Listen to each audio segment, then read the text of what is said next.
Hello friends, choosing a life partner is one of the most important decisions you will ever make.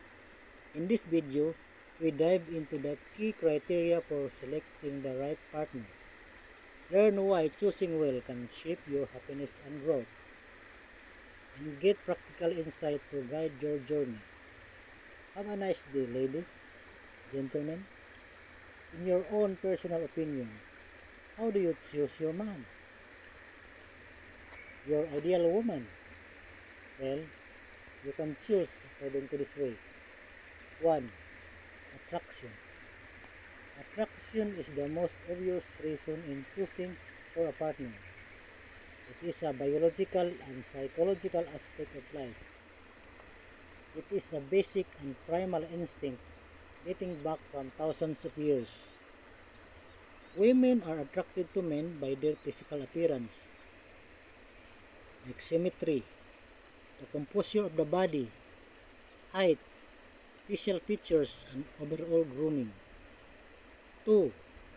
Character. A person's character plays a significant role in our lives when it comes to choosing. This includes honesty, integrity, kindness, respect. Traits like patience, responsibility, and good communication are key for lasting partnership. The looks fade while character lasts.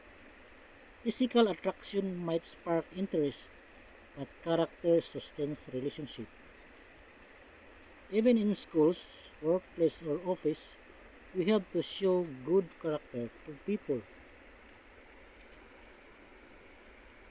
3.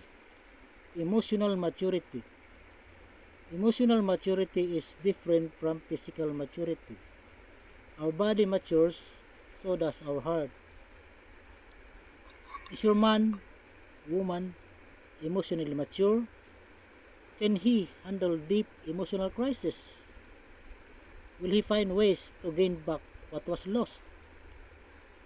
Will he try to save at all costs the relationship for both of you once built? I guess you could give me some answers. Here's the truth. Women make decisions based on what they feel, but men make decisions based on logic and reasoning. 4. Economic status. This is also important and it really matters. Financial stability. A partner with stable income contributes to a comfortable lifestyle, reduces stress around basic like housing, food, and security. In some reason, financial stability is tied to feeling secure about the future. Financial matters are really good, of course, but there's beyond money, such as emotional connection and compatibility.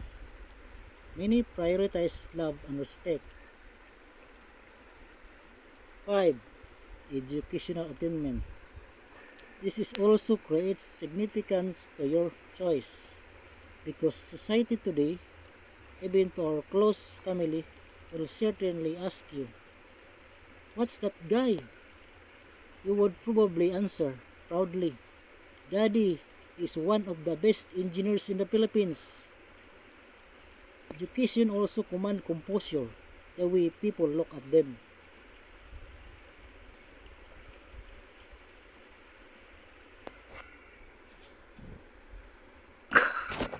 Number 6.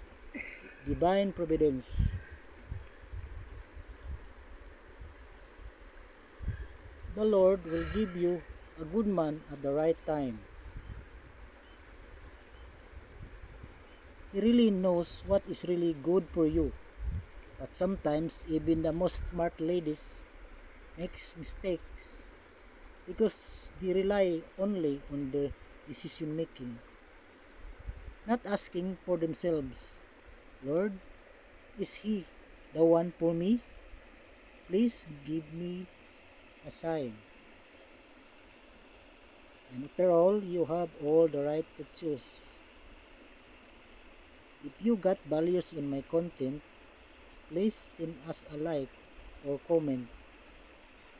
And please subscribe. That's all for today. Thank you very much for watching.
This is my coconut mini plantation.